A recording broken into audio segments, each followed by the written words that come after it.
everyone. At least 50% of his class has his grade or lower. He is moving towards everything race. And the police comes and they say, well, we can't do anything. Of course, all opinions are my own, not my employer's. Period. Hello, and welcome. It's Wednesday, so you know what it is. It's Pop and Politics. I'm KJ, and we're back with the latest in trending news and entertainment. So before we're going to get right into it, let me introduce my co-hosts. Today we have Shelly, we have Xandria, and today we have a guest co-host, Maverine. All right, she is a homeschooling mom, and she is here to give her opinion in response to all the topics today. So we are excited. So you can join the conversation as well by leaving a comment on Facebook, YouTube, or Twitter. We will check the comments periodically throughout the show. And don't just comment, subscribe. Subscribe to our social media so you always know when we post new content. Check out our website at www.metroconservativemedia.com for up-to-date information. We are a necessary voice in news and entertainment. All right, ladies, let's set it off. All right. So we are going to get right into our first topic tonight, which is the passing of Colin Powell. So Colin Powell was the retired four-star general who became the country's first Black Secretary of State and chairman of the Joint Chiefs of Staff. He died Monday due to complications from COVID-19. Powell was fully vaccinated, but he did have underlying health conditions. He had multiple myeloma, that's a cancer of a type of white blood cell, which can harm the body's immune system, and Parkinson's disease. He was 84 years old. All right, so I want to talk about his legacy. How do Republicans reconcile his role in the decision to go to war in Iraq and his support of Clinton and Obama? And what effect, if any, does that have on his legacy? So, Okay. Okay, so again, you mentioned Mr. Powell has passed away. I think it's a loss, although it's, he's 84. He was sick, to be expected to some degree. However, I don't think that his going to Iraq, making that decision, I don't think that should be the only thing that defines his legacy or that Republicans should focus on. The man accomplished a great deal in his career, in his life. He definitely was an advocate for soldiers and for our military. So in some ways, he sacrificed, his life in a sense. I know he didn't die in battle. I'm saying that. In some ways, he sacrificed a lot of himself and to accomplish what he did. Going to Iraq, having said that, he even admitted the mistake. At least the mistake of the information and the decision that he made based on the information given at that time. And may I jump in if I could? Because I want to talk about that. He said on NPR in 2006, he's quoted, "When people ask me, is this a blot on your record? Yeah, okay, fine. It's a blot on my record. It's there for everybody to see forever. But do you want me to walk around saying I have a blot on my record every day?" Right. So, I think we've talked about this before. I don't think that one mistake, if you will, should wipe out the good that anyone has done. I think there has to be what we call balance, balance and reality, dealing with information, circumstances realistically, not just having that one thing wipe out all the good. I think that's infantile way of thinking. So I agree with you in that regard, but I also think you have to look at the magnitude of the mistake, right? And the Iraq War was a big mistake. And a lot of people look at it and they say, this is a crime, a war criminal got away again, right? Like, there are people that feel that way because there were a lot of innocent casualties, innocent deaths as a result of the war.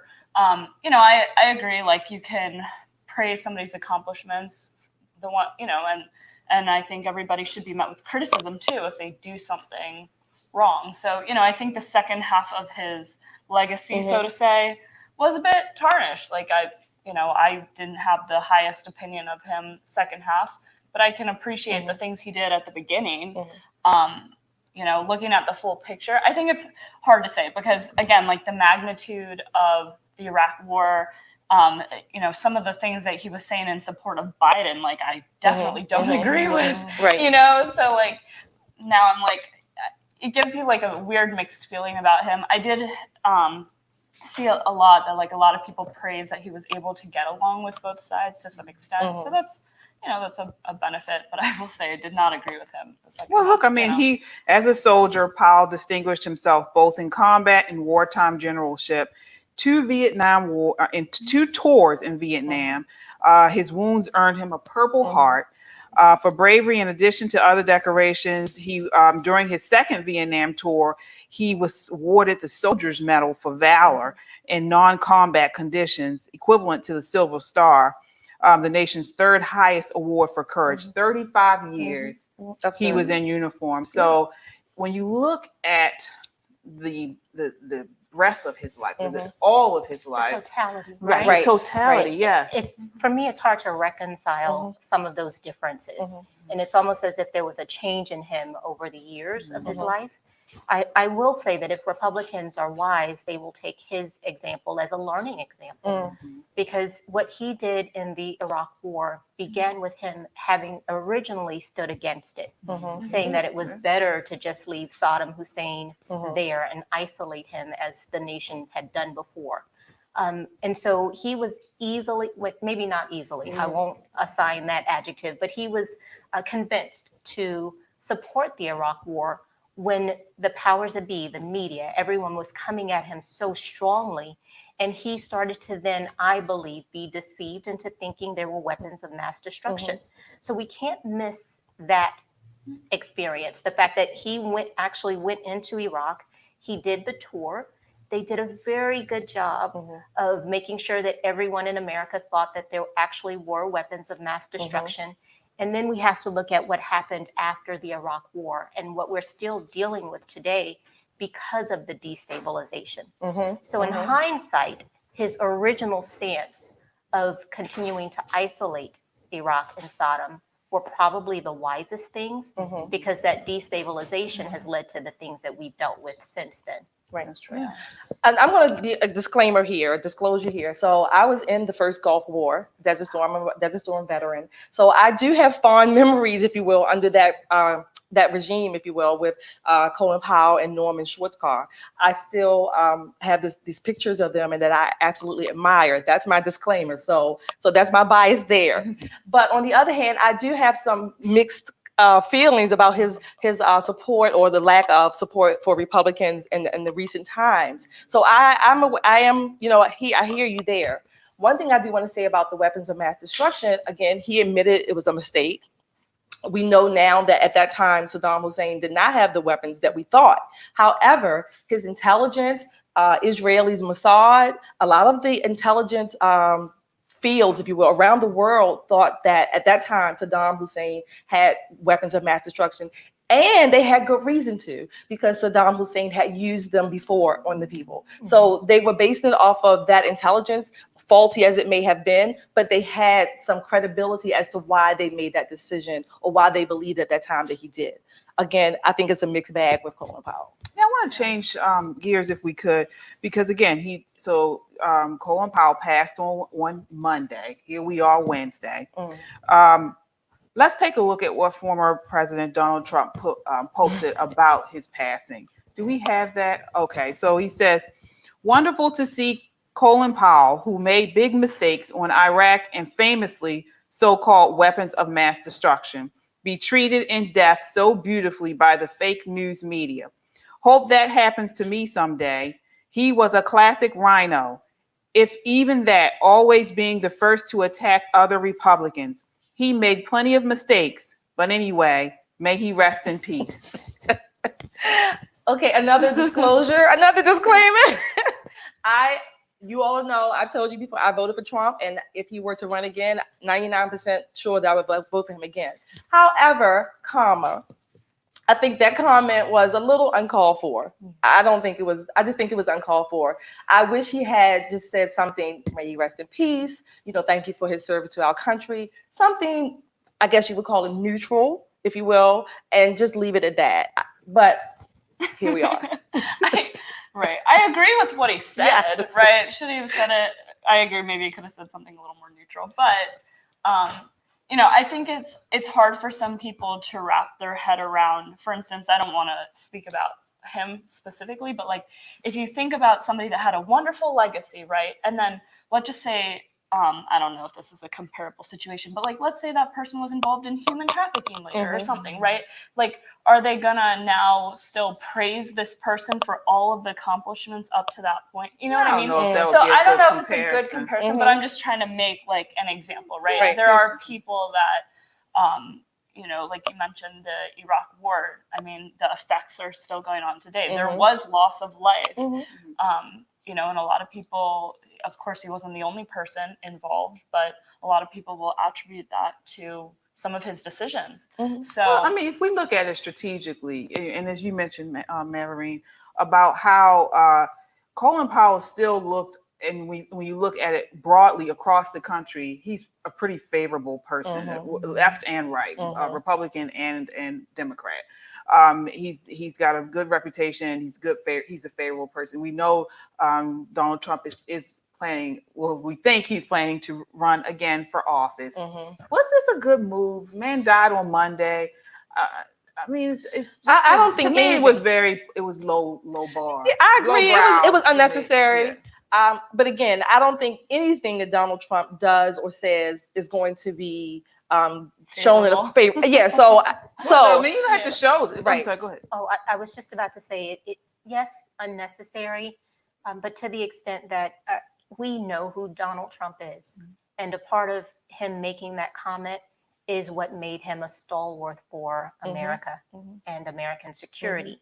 And so we oftentimes will just malign people if they don't say or do things exactly the way we want. We want the good benefit from them, but we don't want to take what comes along with that personality. And I think as we are moving forward, especially if we want to take back what things are good about America, change those things that have historically needed to be changed, we have to stop aligning people based on a singular aspect of their personalities that we don't like. The other thing is, I thought it was funny how he mentioned, like, I hope that happens for me one day, because he put that in there on purpose. Of course. Because, right, like that the left will never give him credit for any of the good things he did, right? If it was his passing, they would slash him, and you know what I mean? It would be worse. So,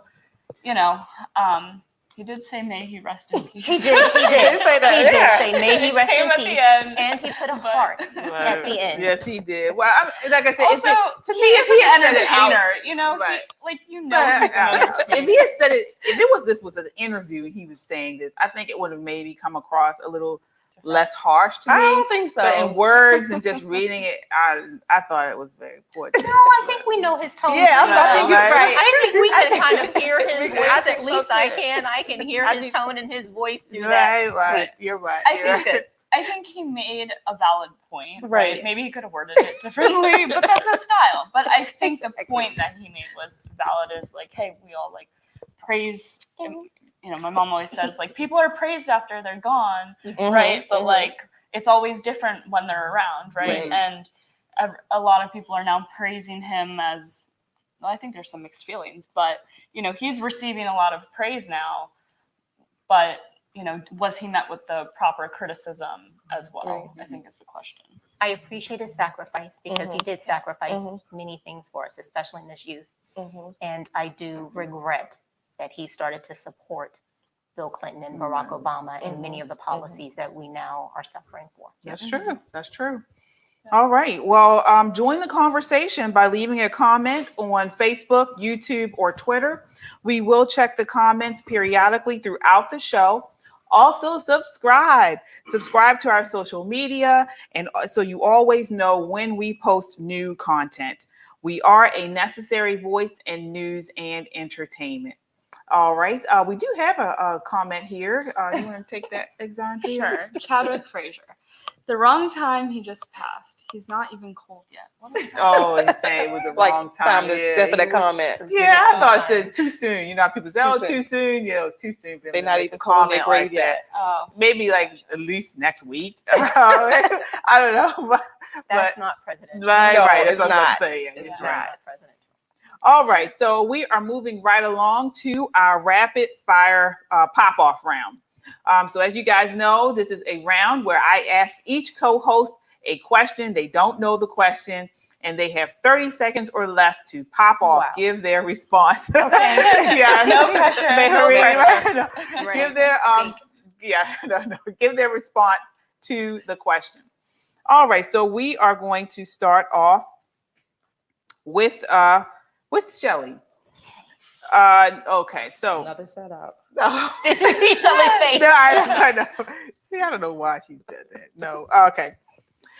New York City's Department of Health and Mental Hygiene passed a resolution on Monday, declaring racism a public health crisis.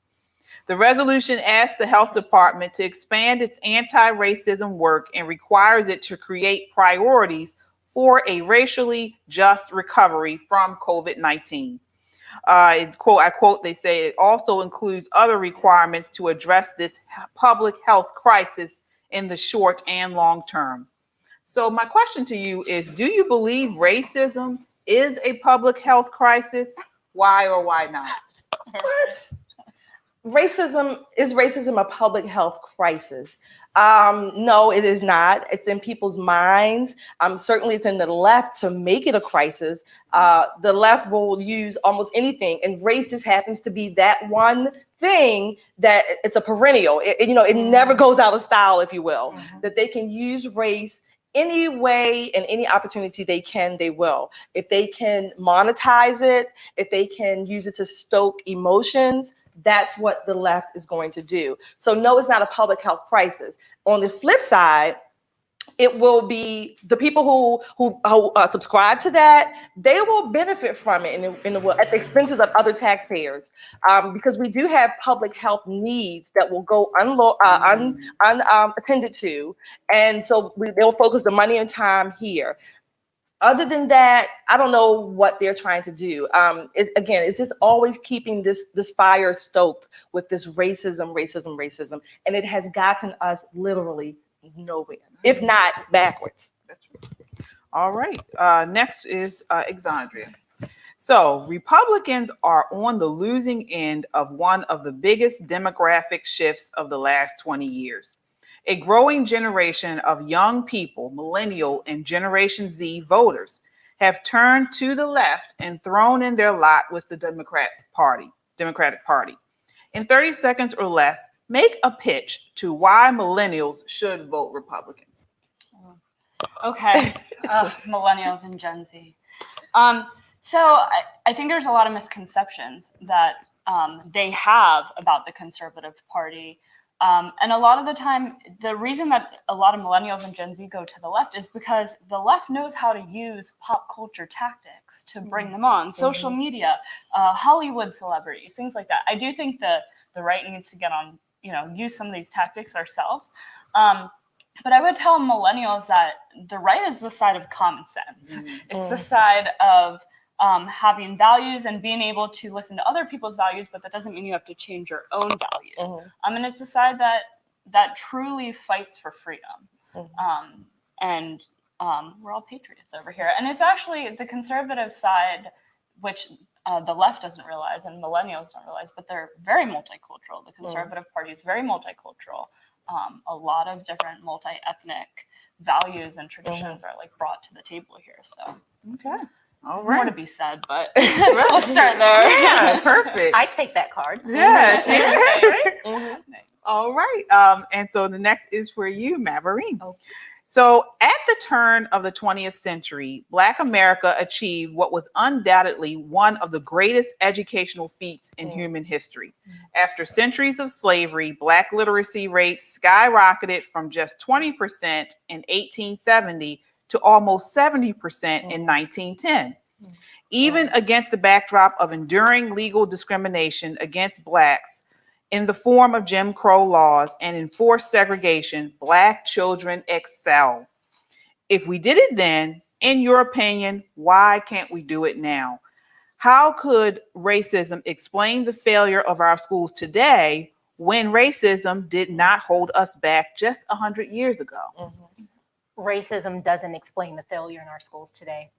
We did it then because we were hungry for it.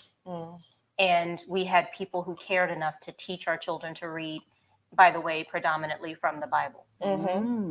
Right? So there are things that we did then that allowed our children, our parents and grandparents and great-grandparents and their children to access reading because they knew the value of reading and education to get themselves out of horrible situations. What's being done today, particularly in the schools, is they fed the children the opposite.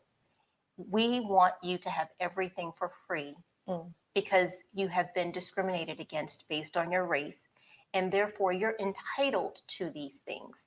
America owes you something. You don't have to work for it.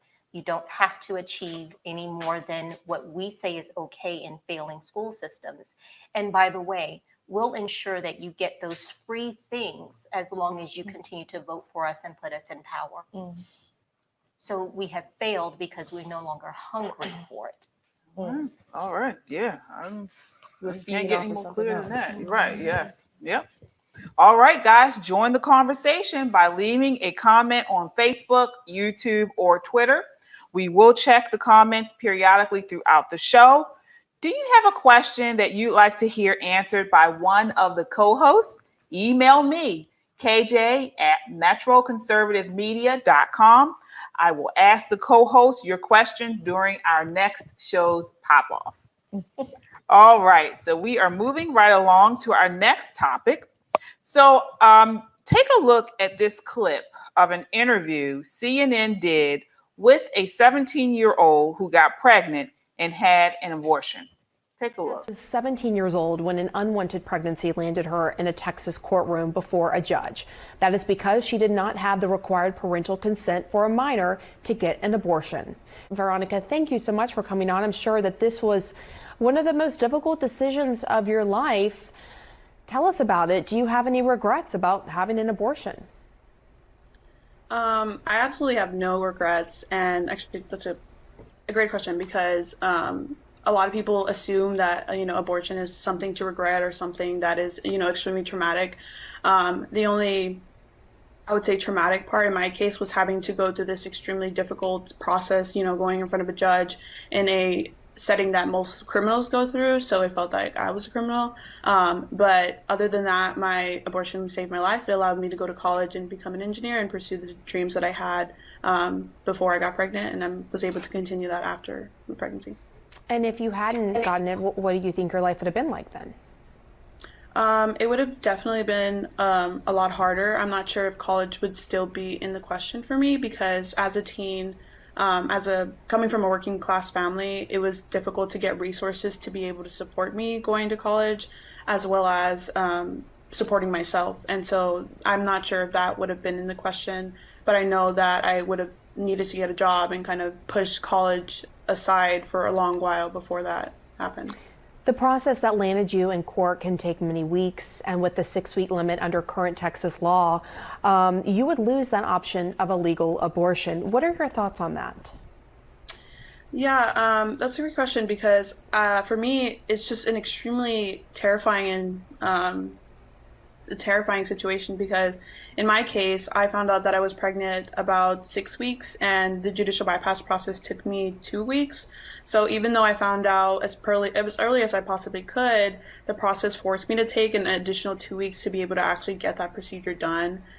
What was going through your mind as you stood in front of the judge who would make the most important decision of your life? Yeah, that's a great question. It's extremely relevant because the point of a judicial bypass process is just to intimidate teens in situations like I was and to make them feel that they are doing something wrong because they are in this criminal setting. Wow. We're ready for your great questions, KJ. Cold-blooded. Cold. I'm shaking. I'm freezing. She was so cold-blooded. She did seem a little insensitive.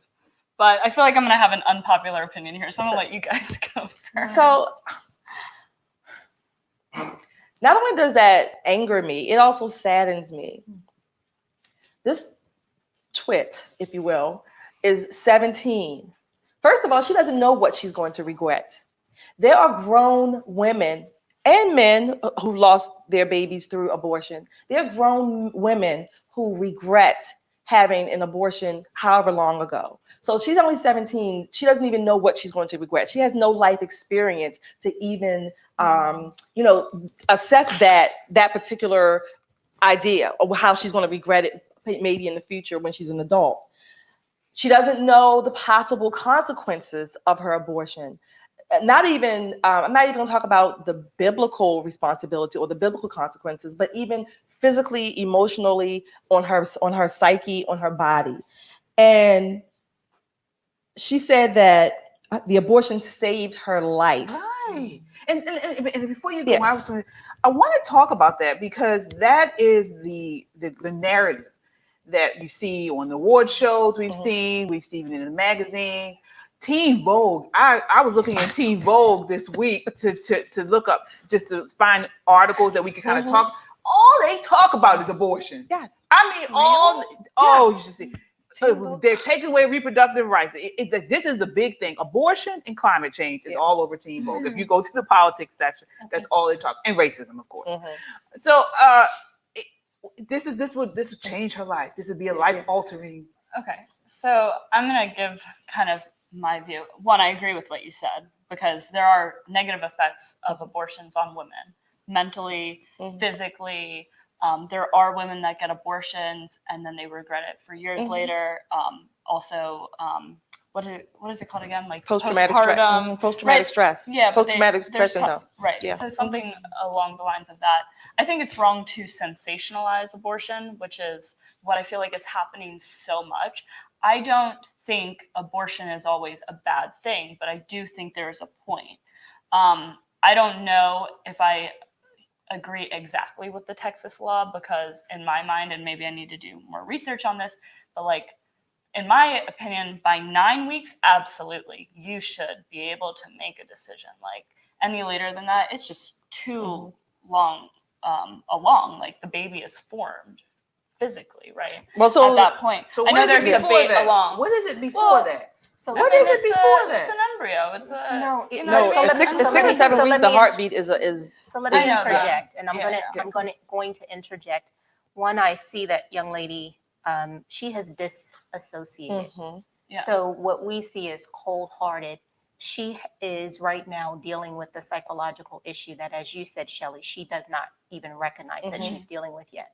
And you have to disassociate when you, as a woman, as a mother, enter a room and you allow someone to dismember and rip your child apart. So from the minute you are pregnant, from the point of conception, that is life.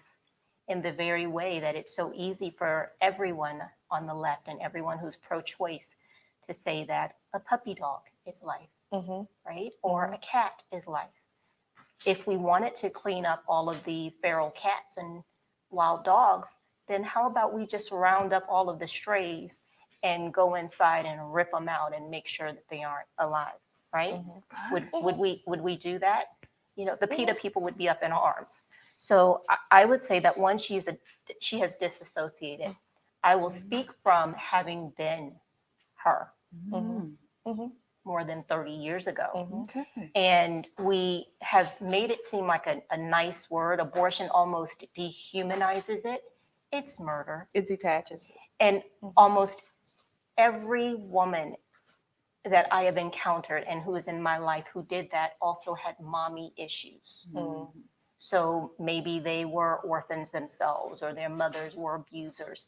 There was something broken in their ability to be nurturing and to have a mother's instinct and a mother's support. What we have to start to say is the truth. It's murder and it's genocide. From the moment that child is conceived, the Lord says, I conceived before you were conceived. I knew you before you were conceived. So he has identified and designed each of us for a reason. What I see Texas doing right now is exactly what I would have hoped someone had forced me to do in Virginia. It's not to criminalize, but it's to require you to stand there and come to grips with what you're doing. Right.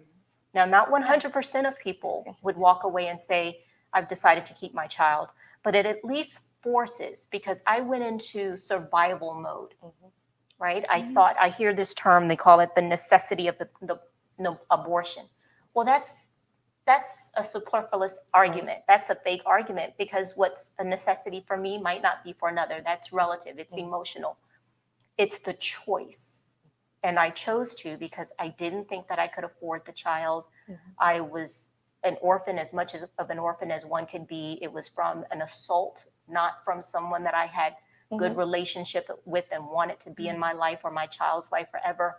And so I just, out of survival mode, right?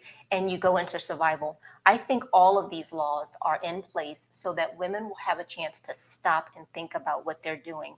Because while they are sensationalizing it now and making it seem cool and nouveau to feed the money mill, these are things that these young women don't fully recognize will follow them and will affect them and their children when they ultimately do have children, etc. So I appreciate the laws. So, sorry, really quick. I agree with a lot of what you said.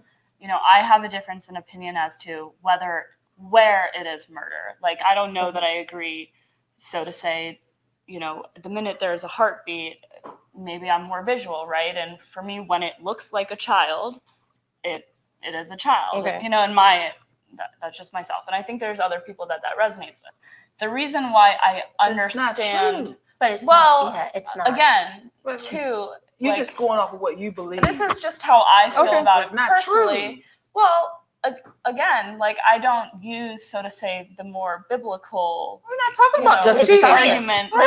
Let's talk science, But right? no, I get it. There's a heartbeat. I get it. There's I science. understand. And look, for myself personally, I'm probably not somebody that would get an abortion, right? But I remember thinking in high school, because I went to a high school that was the only high school in Howard County that all the pregnant mothers, all the young students, they would all be transferred to my high school. So it was very common to see young pregnant girls every day, throughout the county. If they were pregnant, they were transferred to my high school.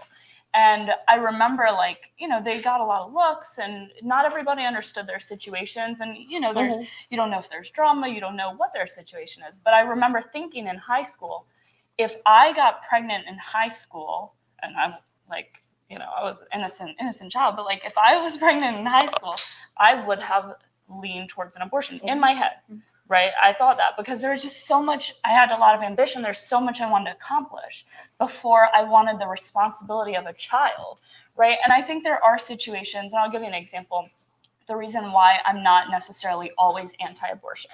I don't think it's saving a life if you bring a child up in a world where they're not gonna succeed. They have no hope, right? They have no opportunity. So, like, for instance, and I know you mentioned, right, you came from an orphan. Did I capture that right? What So makes maybe a child have no hope? right. So how do you know? So what I'm saying, but I'm just saying, let's say you have a child, right, and this child doesn't end up getting adopted, and they're thrown around in the foster system, and then they start getting into trouble, and it just keeps cycling and snowballing, right? And then this kid ends up in jail or whatever. But what if the woman dies on the abortion table?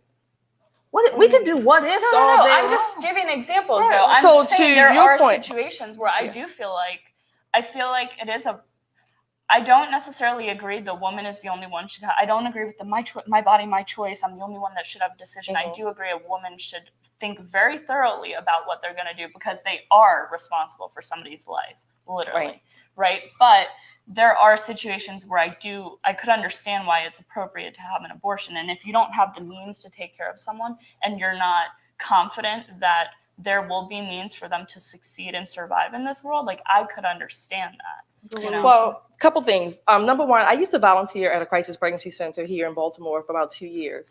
And so some of the things you're saying, I've heard from other women, young girls.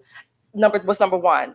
Number two, I am angry at her parents for allowing her to go on whatever this station was and share all of her this story. I think that was just I think that was almost. But Shelly, hearing her story, do you really think her parents have any control in that? You're right about that. You're right about that. But I'm still angry that they are exploiting her even more. Okay. CNN. Yeah, and her parents are allowing it for I don't know what. Maybe they're getting paid. I don't know. But the point is that to your argument or to your point, Xandria, that it's proliferated. Like you said, you saw it in Howard County. There was a school here in Baltimore. I think it was called Paquin. That was the quote unquote pregnant school. But one of the things is that I think that was for me when we would see that, it was the start, if you will, of seeing the support and all of the goodies that the pregnant girls would get, right? Yeah. So it took away the shame. It took away the responsibility to some degree. And there was some of that. It made it fashionable. It made it cute. You know, I'm able to have a baby and this is my little doll baby. You know, isn't he cute? And I can buy the clothes for him and dress her up like a doll. So again, I'm not saying that that the babies should be aborted. And as a parent, to your last comment about not knowing whether the child is going to succeed, as a parent, there is no manual, if you will, that tells you as a parent. So even parents who have babies and raise them, we have doubts, we have fears, and money is not the determining factor, right? No, of course so not. To the extent that we see, especially now, so many children who are raised in well-to-do families being the very ones who are doing some of the most abhorrent things. Money isn't the determining factor for hope, right? So the challenge I have is what we are doing now is marketing this as an acceptable, even a cool decision for people, and as the best decision sometimes. Exactly, and to the extent that there's all this focus on there not really being a God. Let's follow science. Oh, but in abortion, we're not going to follow the science. Right? So there are the flip arguments that are hypocritical, and it's all a money-making machine. So you track the money, right? So I'm just going to read really quickly. There is a Freedom of Information Act request that came out for how taxpayers are paying for aborted baby parts. And it came from the Judicial Watch. The FDA paid $2,000 per aborted baby, sometimes adding $12,000 per box of harvested baby organs. They requested more, quote unquote, fresh tissue, but their provider said that this was hard because the busiest mills in California produced horrible specimens because the procedure is so horrible. The FDA requested boy organs in particular, because they're very challenging surgeries that they wanted to use to create human mice. So to attach boy organs to mice. All of this is a part of this cycle of money. We know that Planned Parenthood is not for profit. They are multi-million, almost billion-dollar organization. We know that if you can get children to believe from day one that it is just a clump of cells, which is what I erroneously believed until I had access. Millions of women. There was no internet, right? So I didn't have internet. There was no one to teach me. There was no one to go in and look. And my church didn't talk about it. But we don't have that excuse now. So if you choose to ignore the science, if you choose to ignore the truth, then you will deal with the consequences. And at some point, those consequences will be made manifest publicly. Because that's where we've gotten ourselves in this nation.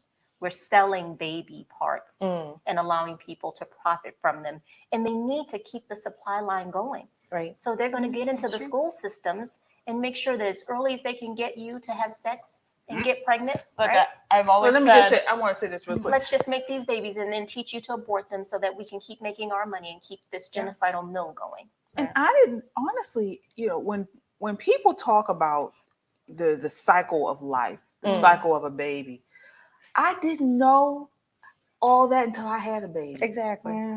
I didn't know. I was saying like you know, talking about, pro choice Right. in high school, college, Yeah. and I didn't realize how the life moves until I had a baby. Right. And I'm like, well, this is earlier than what they talk about. And then I started volunteering for Right to Life, and they had a little thing on the thing that showed you the size of the baby. And so I asked the guy who was with me, right? I asked this guy, and this was after I had a baby.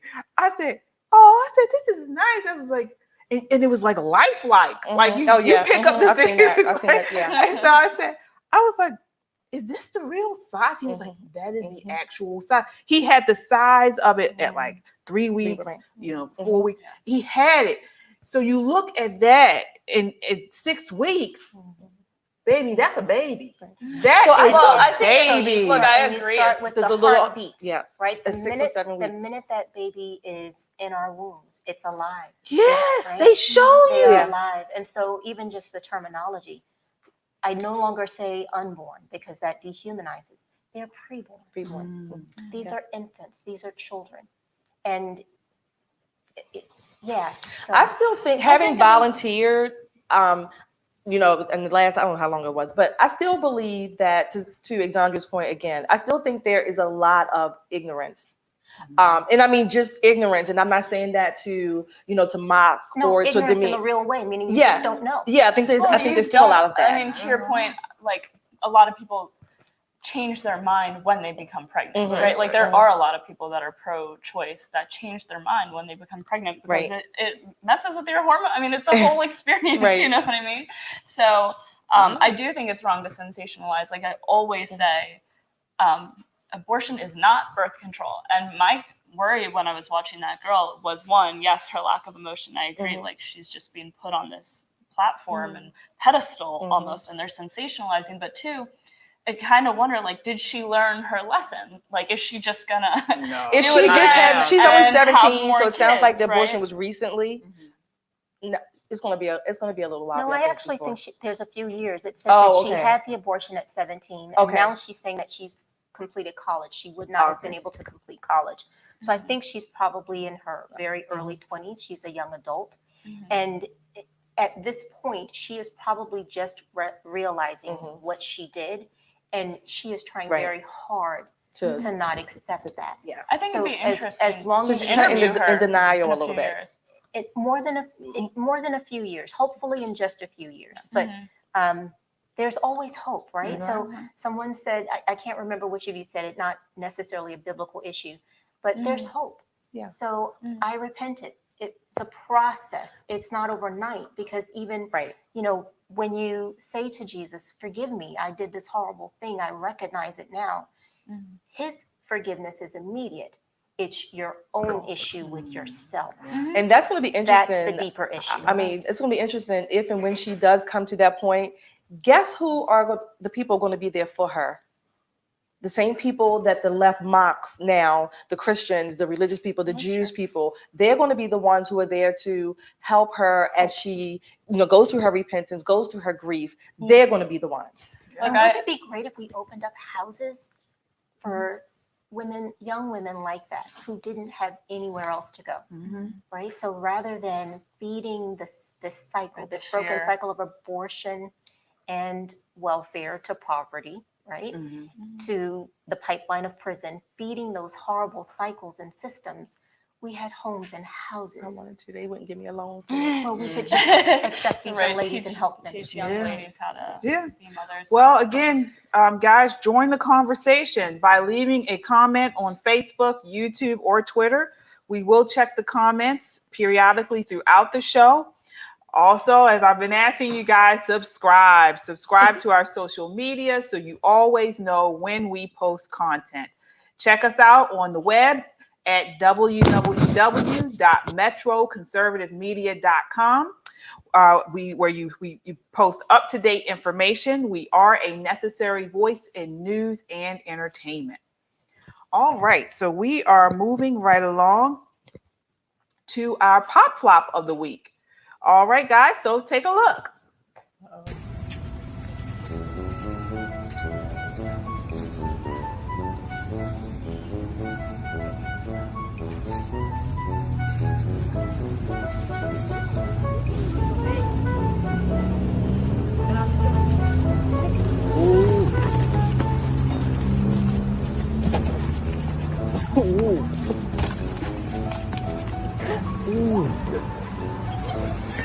Oh, what the fuck, monsieur aku, oui. Oui. Oh. Gado. Oh, monsieur est gone. Oh, lui est fort. Monsieur est gone. Oh. Get him back. Get him in that. Get him in that. Oh. Oh. So that was our pop flop of the week. Something we post that's funny and just like so outrageous. It was a female cop trying to restrain this guy. Yes, and left the handcuffs. So Bless their heart. yes. All right. So next we want to kind of change gears again to our Declare It a Crisis Baltimore. So each week we want to raise awareness about the murders that are going on in Baltimore City. Today we share with you the murder of Dayon Diggs Smalls. He was found September 9th in Baltimore City, 19 years old, died by shooting at Maryland Shock Trauma Center. So again, this is a crisis. Hashtag Declare It a Crisis Baltimore and share this on your social media. I want to say I caught a bit of Tory Snow on WBAL radio, and he said something that was very eye-opening that kind of resonates with our Declare It a Crisis campaign. He said one of the key ideological agendas with the modern radical left is to get people comfortable with a certain level of violence. They want to normalize this violence so there can be less accountability about their failing policies. And we all live and are near Baltimore City. We are really aware of these failing policies. And this is what it appears. And so this is why we started this campaign, hashtag Declare It a Crisis Baltimore. Each week we want to raise awareness about youth. This isn't even all the people. This is youth that are being killed in the city, and we want something done about it. Hold our elected officials accountable. All right, so we are moving on to our next topic. This is the talking about the FBI going after parents who oppose critical race theory. So parents don't have, basically a group of parents from Michigan and Virginia have sued Attorney General Merrick Garland, alleging his recent order on investigation threats against educators misuses his office's powers. So he responded, while spirited debate about policy matters is protected under our Constitution, that protection does not extend to intimidate individuals based on their views. So It's so ridiculous, right? right? So don't do that, Shelly. That's intimidating. No, really. I'm saying that for jest, but that's basically what happened. And it happened. It's been happening around the country, but in Loudoun County, Virginia, a mother stood up for her 2 minutes of time at the Board of Education meeting, and she started to read from the books that are being assigned in middle school, some as early as elementary school in Howard County. And she started to read from those books, and about 30 seconds into her 2 minutes, the Board of Education chair interrupted her because she said that's pornographic. And the mother said, well, these are the books and the curriculum that you have assigned to our children. And the mother said, and so I've seen them use Robert's Rule of Law against the parents before. And so the Board of Education member kept talking during the mother's 2 minute time, and the mother refused to leave. And she said, you will give me my 2 minutes and I will speak what I'd like to speak.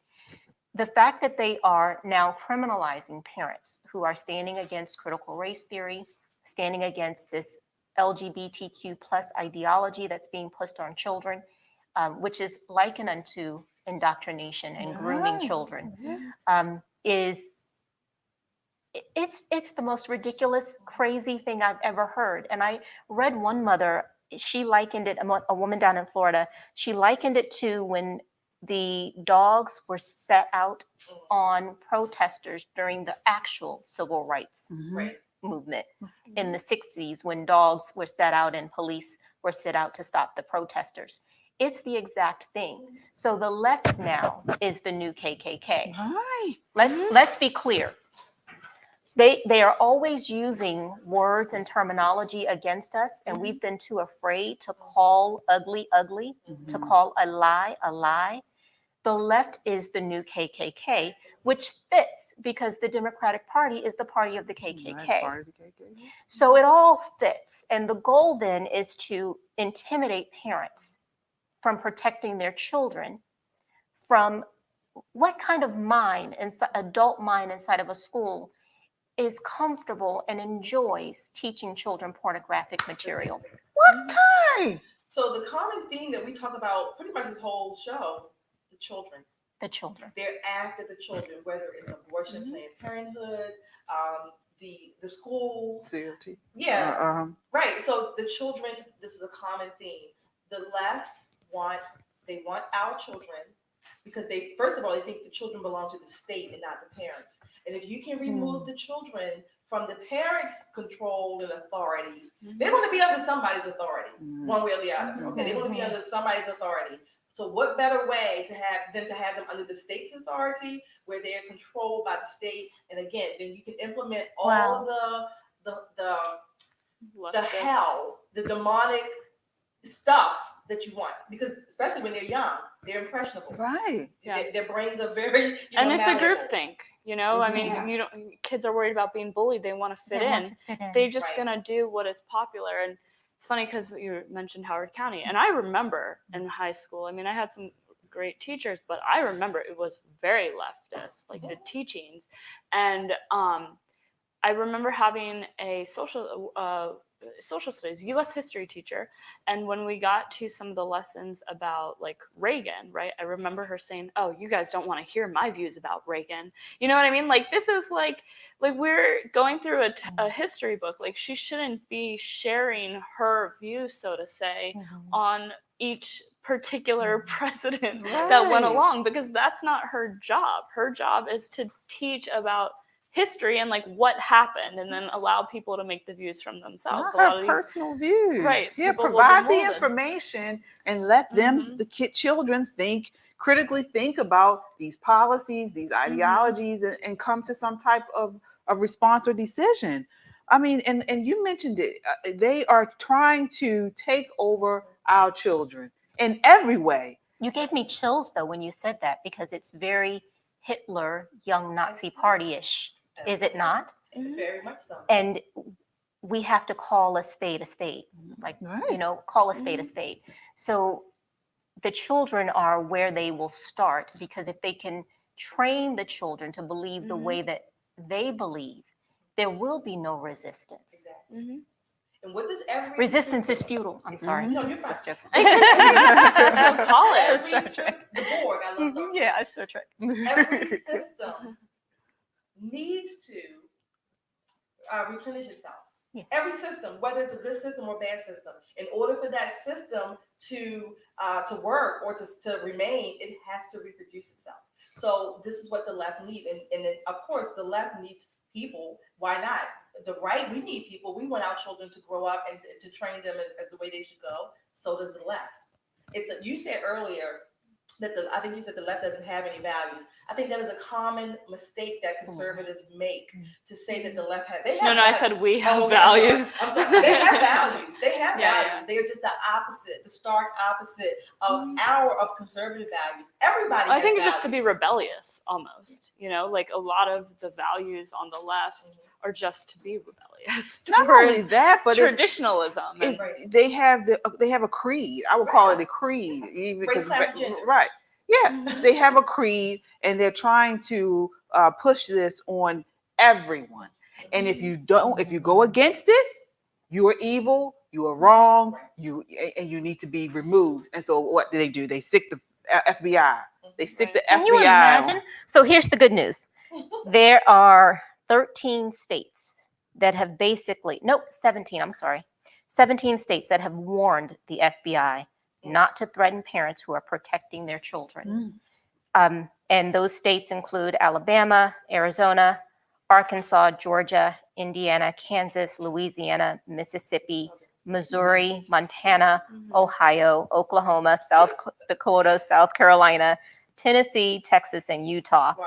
So it's unfortunate that Maryland and Governor Hogan haven't yet done that, right? Because they have, in essence, called on the Patriots Act, which was established to protect us against the same terrorists that blew up the Empire State Buildings. Right. And they're calling these parents terrorists and using the Patriots Act as justification. And so we're That's very sisters here. extreme. All of us have, it appears, all of us have a little bit of flavor in us, right? Right. So as sisters, how we engage and would engage would be a threat, right? Have you ever sit here? right? That's why I said, Shelly, stop. You're threatened. I feel threatened. Don't act that way. A threat on Shelly every day. But that's what they do, and they do it exceptionally well. You stand up and you address them and you confront them, and then they immediately, well, I feel threatened by her. Yeah. Well, if my words threaten you, you probably should not be on the Board of Education because you're too much of a snowflake. Right, exactly. And look at what they're doing. So you have the left who push this defund the police, demolish the police, but then on the other side, they are using a federalized police, the FBI, to go after mothers. Exactly. Oh no, not mothers. Birthing people. Wow. Well, and also, like, especially in this area, right? The school system is very liberal, and they're always, they always try to claim that they're pushing inclusivity, but it's not inclusive. It's only inclusive to a particular mindset that fits with their agenda. You know, another thing that I thought of is, it's funny because I used to, like, my family used to say, don't talk about this. Like, we don't want it to affect, like, your brother because he was still in high school and his grades were on the line, you know? But, like, for instance, when during the last election, or 2 elections ago when Trump had won, every class was holding therapy sessions for their students. I remember hearing about that. And the students that felt different, I mean, like, my brother literally didn't drive one of our family cars every day to school because he thought somebody would vandalize it. Wow. You know what I mean? Like, it wasn't just like this, like, pity party, but it was like this feeling of, like, you're not welcome, you know, for having an opposing view. Yeah. So, like, that is what is being pushed through the school system. And I'm so nervous for the next generations to come because I feel like, especially in areas like California and whatnot, where, you know, especially like young artistic minds who want to pursue that a more creative field or career, right? Like, it's full of left. it's just right, and you have to play the part in order to move up in that society. I believe that's going to change. I do believe hope so. that we've reached a tipping point because our society can't continue to function by going along with the leftist policies, and people have just had enough. And so I believe that we are soon going to see changes that we could not have imagined, and changes for things that realign us in ways that we have been kind of, I don't know, just eating ourselves. I think eating on ourselves, right? Like self-fulfilling prophecy and eating eating on ourselves. So I hope that we see those changes start to happen first in the homes where parents are willing to stand up and even call their bluff. They won't call the FBI, right? But they count on us being too afraid to keep pushing. So if we threaten and if President Biden puts out this edict, then everyone will just back off. We have to push the envelope and trust God. When you're standing for right, trust God. When you said the board, in resistance is futile, I had written down here, last night I wrote this, I was thinking, when President Trump was in office, the key words were, the slogans were, dissent is patriotic. And then I think the Washington Post during that time came up with their slogan, their tagline is, democracy dies in darkness. Right. So that was okay, you know, to press back against President Trump because, you know, the left just made him out to be Hitler, if you will. But now parents who are pressing back, they're going after them. The left is, again, you can boil down to the left almost every argument that they make or whatever they support, race, class, and gender. You can put it under those 3 categories. But the left, I've said it before, they are vicious, they are vile. they're evil. And they are going after our children. I pray that we are at that tipping point where conservatives are starting to push back. Again, one of the things, President Trump's legacy, the party grew. And like you've said it before, like we're this tent or this multicultural tent. We conservatives need to, if you want to call it bite the bullet, push the envelope, we definitely need to rise up and begin pushing back again. And to get very involved in the school system. Yeah. Right. And big tech. Yeah. And all of these Yeah. institutions that are like overly run by the Entertainment. left. Entertainment, Yes. I agree. Yeah, definitely. I mean, there were even times, because like I'm a musician, right? And there were times that I was thinking like, is it worth pursuing right now, right? Like not just for my own self, because I like to like play by myself and have fun, right? But like just thinking like, okay, well, somebody's just gonna not gonna listen to me, not Right, gonna just because they don't like my views, and because you've seen that happen to people.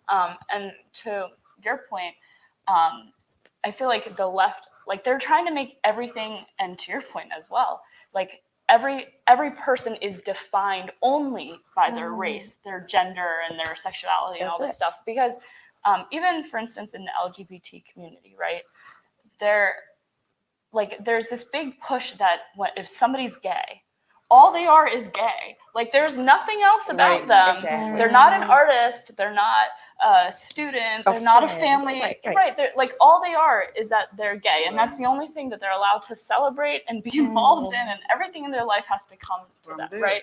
So Yeah, we see that all the time. and that's just not true.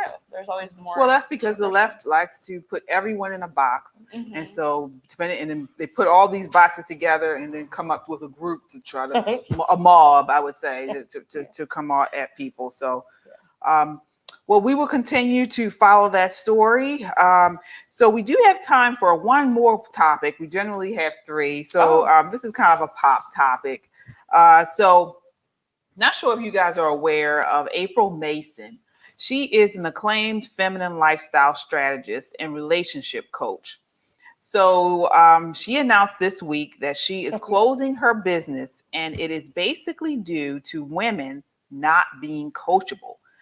She said the majority of women have unrealistic expectations and don't know how to be women. So we kind of talked about this before. We've got this, yeah. So it's just it's a growing movement now, where people feel like women are not feminine, women are not coachable, like she mentioned. So what are your thoughts on that? There are women like that, like I think a lot of the time I always say like I'm the former version of a feminist, not the new modern millennial Gen Z what is that? version. And I'm really asking because I don't know. What is like the former It's like the first wave of feminism. Yeah, like the first wave of feminism. With Katie Stanton and the feminists who really initially fought for women's rights. Women's rights, for voting, things like that. Yeah. Okay. Yeah. What was her name? I'm spacing on it now. It'll come to me. Keep talking. Yeah, it'll come to us. But originally, I mean, the feminist movement was just equality for women, like women's rights. For property and for voting. everything, right? They couldn't vote. They couldn't hold a position, right? Like, okay, I believe in equality for women, right? But like now, the millennial generation has just taken it so far where like chivalry is not allowed. It's insulting. You can't open a door for me. But doesn't that all extend from when you say the phrase equality for women, right? So when we say that, I mean, if you think about it, equality for women means you're equal to a man. So then, when you take, it means you have equal opportunity. Okay, is the way I equal look opportunity. At it. Okay, that, yeah. Okay, so, equal opportunity. Right. Okay. We're biologically different than men, but I think in the U.S. same things. Yeah, I think in the U.S. we do have equality for women.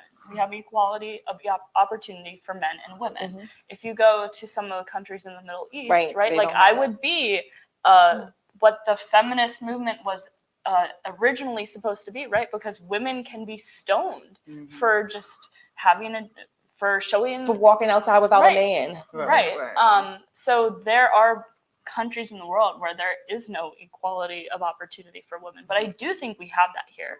And there are some uncoachable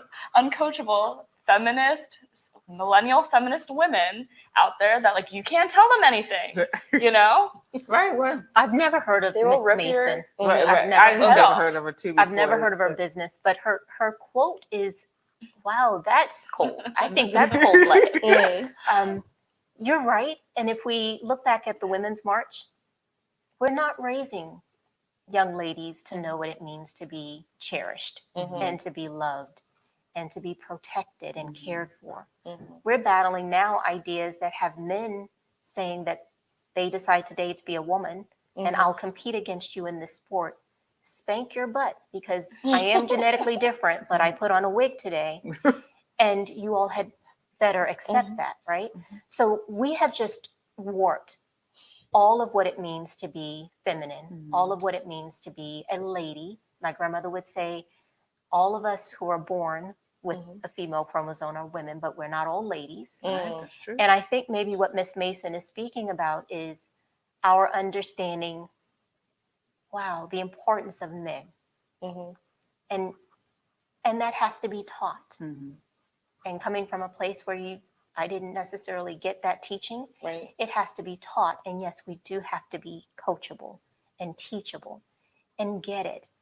But she had women paying her to find them dates, and she decided to close her business. I think, Right. Well, she said because these women don't value the importance of men. Right. So she's saying that now you have this generation of women that don't value the importance of men. They want to be independent. I can bring home the bacon. Right. Like Right that. up in And the she also face. has other Okay. comments she mentioned in that quote. I've seen her a couple times on social media, but she mentioned something about some of the women were not wise in their choosing, and they did not want to take responsibility for the choices that they have made. So then they became unteachable or uncoachable, whatever the word is she used.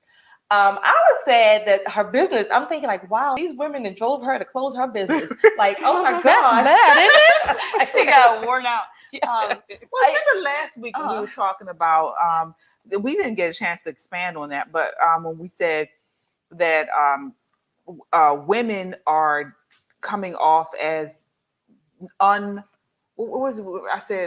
women are not correctable. Okay. Well, this is black women, right? We were talking about black women. So Not open to criticism. we've come to a point now where in society where black women are, if a black woman does something wrong or something that is not correct, then most people don't want to correct it because we feel like, what was You're gonna it? get your head chopped off. Well, not so much that. But what was it? Black women are that was, I guess, I don't know what we Say said women specifically, in but black general. women we are now considered to be untouchable in the sense that we are not to be corrected. There's nothing you can tell us, not even another black woman, okay? That's like a taboo. We don't do that. But if it comes down to, again, race, white women can be corrected, and of course it's okay to do that in this climate because all white is bad anyway. So so we were talking about that. We talked about that a lot. I think there is she's some encountering level, that, I guess. right, like of women in power, women in whether it's Hollywood or whatever, right? I think there is a level of multicultural women in general that feel like, oh, you have no right to like tell me anything. And hey, they can take or leave the criticism, but people do have the right to criticize them. Right. But I do think there's a level of like, oh, I'm untouchable. I don't follow her, like I haven't seen too much of her stuff, but I think one of the things that she may be alluding to is that there are women who just expect this like perfect man, but they're not perfect themselves. Like they're not at the level, Exactly. you know what I mean? But they're not even at the level of like personal responsibility for the things that they want this guy to be responsible for. Right. You know what I mean? Right. Like they might say, oh, I want you like working 24/7 and like I want you cooking, and you're like, do you do those things? No, you don't. Right. You know, right. like that type of thing. Right. Well, yeah, she's definitely an interesting person. Like I said, I'm not familiar with her. I do know she's part of this feminine movement. We have a comment. Sure. Chadwick Fraser. She's a millionaire who made her business on teaching Black women how to be feminine. Okay. Wow. I want to Okay. meet her clients. I'd like to meet some of her clients and critique her work. Right. Right. But if she became a millionaire doing that, then her clients were certainly not women who could not pay for her services. And so they are in positions likely that have required them to be leaders. And I have learned that it's sometimes tough to take that hat off when you get home. It takes a purposeful decision to take that hat off and be led when you come home. And when we do it the right way, it works. Right. When we don't do it the right way, we end up with a whole bunch of mess and Miss Lady quitting her job. We should have had mahogany pink on here. Right, it becomes like an ego, a battle competition. of things. Yeah. And I will say, from my 17-year-old's perspective, I teach him to be a young man, to open the ladies' door. If he's in a room and seated and there's no seats and a woman walks in, to stand up and allow the young lady to be seated. And him and I talk often about how regularly young people, young women, young ladies are offended by that. Oh, but you said That's that. It is. They are offended, or they become by a guy defensive. helping Well, that's them. another. When he Again, goes like, to try "How to help dare you?" carry something Yeah. heavy, they become offended, or I can do this. And so I always say to him, don't let their responses hurt you, because once they mature, they'll be looking for Exactly. That's true. But even as a young They'll be person, looking for I you. never remember saying It wasn't an issue. We were raised If somebody, to if a guy appreciate wanted it. to help me, I was like, If a guy wanted to carry your books, you thought it was cute. Like, oh, you like, you know. But this is a thing now. These young Yeah. girls, they get angry about it. Like, right. Yes. But physically, again, so this Yes. brings me Like, back. yes. This brings me back to the original question, because when you look at it, they're saying, I'm equal to this man. I can do it just as well as this man can do it. you don't have to be an a-hole though. Like, I know, but be- again, when you go down that line You of can't, thinking, when you start down that line of thinking, there's no stopping. right? And the reality is, we are different. We Right. cannot do things the way that a man can do, and there are things that we can do that men cannot do. Right. And I'm not just talking about biologically, Right. But physiologically, there are emotionally, we are designed to be different purposefully. If God expected a bunch of women to be with women and men to be with men, he wouldn't have said, I created male and female, Adam and Eve, get together and go and Again, procreate and multiply. I'm going to put my little political spin on it. But I think, in particularly if we're talking about the Black community or Black women, I think that we have been so warped, to use your words, and so confused. We've been sold a bill of goods that we don't even know anymore how to appreciate. Can I get a an good- amen? I'm sorry. We don't. We don't. And I mean, we don't. And I'm Can I not get an amen? we just don't. Talking about that ignorance again, right? Yes. We don't know how to do that. And there are other people that we talk about sometime on the show, other groups of cultures or ethnicities, they seem at least to appreciate that union more than we do in the Black community. And I think, of course, it's to our detriment, because again, when you look at the social stats, we are almost always on the bottom, and our children are the ones who are really, really suffering. And it's been manufactured in America for Black people. We can't miss that history. The fact that they would take men from their wives, they would threaten women with the death of their husbands and sons during slavery, lest they give them what they wanted when they wanted, etc. And then we go through all of this now into this whole welfare system that pays women to not have husbands and dads in the house. And so it's been engineered in our society. And because unfortunately we've had to learn how to make it on our own, right? We've had to unlearn those broken things. And it goes back again to being purposeful. You have to purposefully decide, I'm tired of being broken. I don't care about the paycheck. I don't really care about the zip code. This isn't what God said it's supposed to be. And so I'm either going to keep doing things the way we've always done them, or take a step back and say, okay, deal with me and let's figure out what this is supposed to be. So we've done it out of necessity, but that doesn't make it right. Well, that's what. That was my argument. That's doesn't always make it been right. my argument. It's engineered, as you mentioned, and it's done out of necessity. It's not something I believe that most women want to do. No. I don't. Ideally, believe no. You're Most right. women want to fill that role, but and I don't know why it is that they are filling these roles. but they almost like are. a cultural norm that's pushed.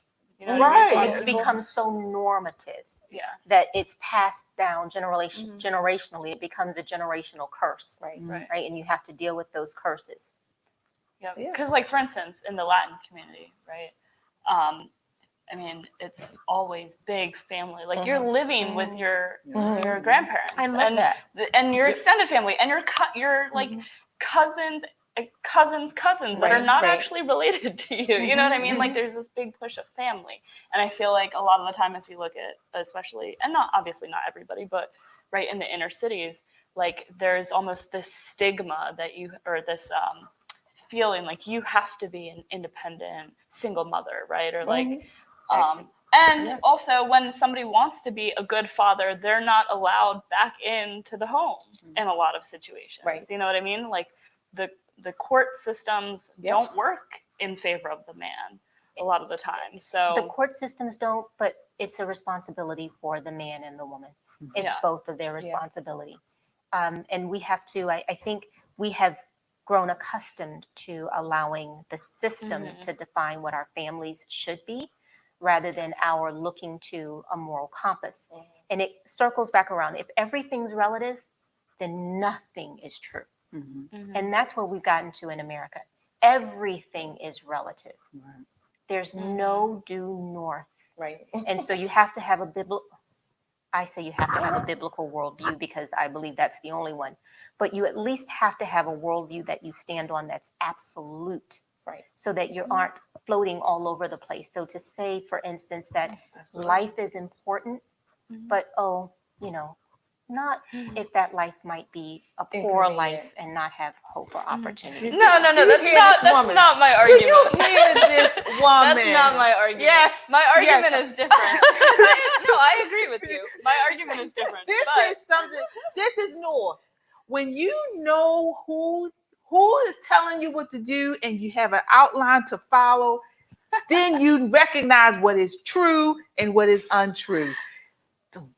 Hey, look, there's people that grow up into wealthy homes that, get in a mess and their whole life is wrecked, right? I was just making the point that, like, She just defined you exactly. She was like, my argument, I love her. This is ambiguity right here. She is It's not. always like, Wait, I do think there's a lot of things that are situational, like case specific. she can never but, give a Great thoughts matter. Right, That's the name of her show. Right? Her show is She called can Great Thoughts never Matter. give a response in this, like, this is this. Because I see both Everything is sides all of over. things. Right, I right. see both sides of things, but I agree with a lot of what you said. I know. We love you. We'll go back on this conversation later. All right, so we are out of time. Thank you so Thank much, you. This was Maureen, fun. for Thank you for coming. thank you You for got to welcoming come me. back. Thank you for welcoming me. Yes. So again, we are at the end of our time. So we thank you so much for watching. Continue the conversation by checking us out on YouTube, Facebook, Twitter, and Instagram. And don't forget to hit that subscribe button and subscribe. That way you get up-to-minute content when we post.